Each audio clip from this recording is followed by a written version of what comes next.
Hold your fondue.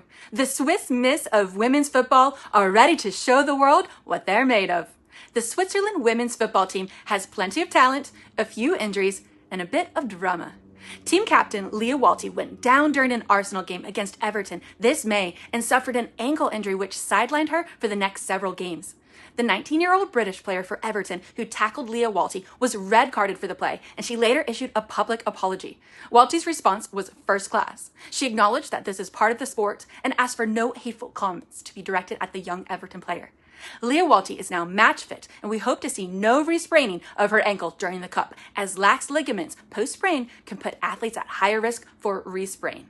One of Switzerland's most accomplished players, Ramona Bachmann, has been battling chronic back pain and dysfunction for the last several years. Thankfully, she is fit for the Cup. But could this impact her playing? The good news is that due to the chronicity and muscular component, she is unlikely to experience any flare-ups that are severe enough to completely put her out. As a physio, I've treated many competitive athletes with these types of issues. The keys to success are a combination of strength training and mobility training. Strength training for the hips and trunks with progressive loading on functional lifts, and mobility training to keep the extension and rotation of the thoracic spine and hips supple. These two regions are the next door neighbors to the low back. Now here's the tea. Ramona Bachmann was previously in a relationship with her Switzerland teammate, Alicia Lehmann, but they broke up in 2021. Both will be playing for the Swiss squad this World Cup. Can you imagine having to cross the ball to your former flame? I'd pass on that pass. Speaking of the Aston Villa player and the Swiss national player, Alicia Lehmann, the world has a crush on her. I cannot wait to see her bring her attitude and style to the Cup.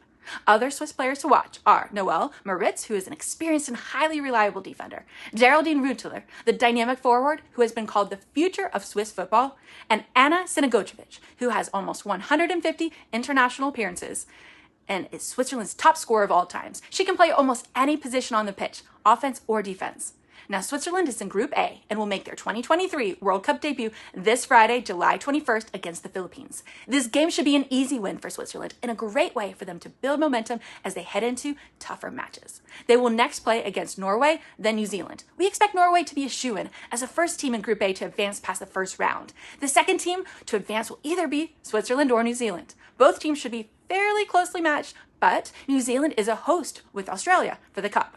Will this give them an advantage?